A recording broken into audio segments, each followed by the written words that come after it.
There's basically three phases. First two phases are really easy, and then the third phase is much more complicated. All right, so here at the beginning, all we're going to do is we need to search and find some runes that we need to activate. So everyone needs to put the search skill on a hotbar. The runes that we need to find, there's a very low DC, so even if you don't have any points invested in search, you can still find them, so everyone can look for them. So we're gonna find a few runes here at the beginning before a portal, and then we'll go into the first big room. There's gonna be some trash and a big purple dinosaur, purple T-Rex running around. So Solo Tankers is going to be our tank for the raid. So he can just, if you could, Solo Tankers here in the first room, just grab the aggro, the purple dinosaur, and just kind of kite it around while everyone else searches for runes. So in that first phase, like I said, there's going to be runes hidden everywhere. So what we need to do as a party, we all need to split up, run around, find the runes. You'll see a little indicator that'll pop up when you get near one. So if that happens to you, just hit search, activate it. And after we find all the runes, we go to the second phase. So that's all for the first phase. The second phase is also pretty simple. So in the second phase, there's going to be a big Kopru that's going to start in the middle. And I think we have some Horizon Walkers in here. So Horizon Walkers, what you want to do is you want to mark the Kopru right when we enter the second phase. And what the Kopru is going to do is it's going to split up. So it's going to create copies of itself. But what we want to do is we want to DPS the true Kopru, not the fake decoys. So the way we know which one is the real one is at the beginning of that phase, the Horizon Walker is going to mark it, and the mark will stay on whichever one is the real one. So ignore the ones without the mark, beat down the ones with the mark. That's about it. So after we do that, we beat down the Kopru, then we loot a chest, and then we go to the third phase, which is the complicated phase. So in the third phase, there's going to be the skeletons in the corners, and the first thing we want to do is kill trash.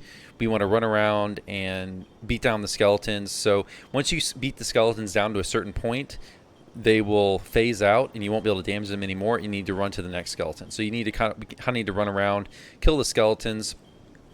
At a certain point, the purple named dinosaur will spawn. So Solo Tankers, you're going to want to grab the aggro, and the best thing to do is probably just to kite him around in a circle.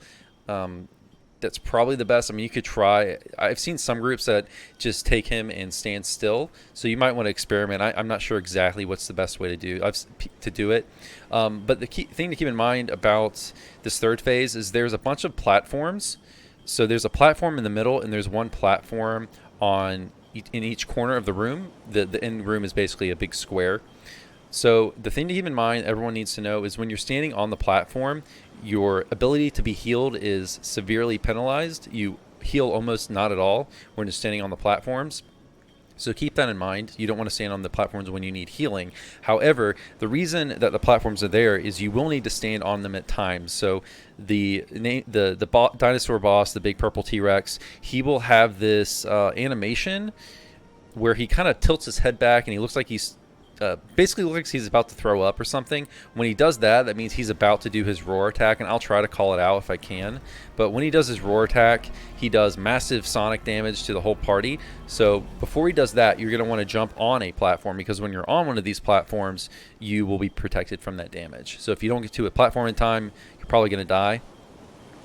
Let's see. Other than that, we've got, after we beat down the skeletons, we've got these dark secrets that will spawn. So they're basically these yellow skulls. So when they spawn, what we're going to do is everyone's going to hug me, and we're going to have range take out the skulls. So the thing to know about the dark secrets is after we destroy one, it will cause the entire party to take damage. So what we want to do is we want to be huddled on me, on the healer, so that when we're taking that damage, I can heal everybody. And we're going to stay there in range in casters. You're going to take out the skulls one by one. You don't want to take them out too fast because we'll take too much damage. But you also don't want to be too slow because there's a timer on them. And if we're too slow, they'll all explode at once and wipe the party. So yeah, that's it for that portion. So we'll have to do a few rounds of that. Then to finish off the raid, the purple dinosaur will have to beat it down. But you have to finish it on a platform, and I believe it has to be the center platform. I don't know if you can do it on the corner platforms, but we're just going to do it on the center platforms. So when it gets to about 10%, solo tankers, you're going to want to drag it to the center platform. So it's kind of like Aglarasa in the Deathworm. You got to kill it on the center platform. But you don't want to beat it down on the center platform because, again, when you're standing on the platforms, you can't be healed very well. So beat it down off the platform, finish it on the platform. After that, there's one other red name we need to beat down after we finish off the T-Rex, and that's about it. So yeah, that's a quick explanation. Oh, also, I don't think I explained this. There's red claws that will appear above your head. So if one of those appears above your head, you need to hold block, because if you don't, it will kill you. So it's kind of like if you've done the capstone quest in Isle of Dread, it's the same thing. You need to hold block.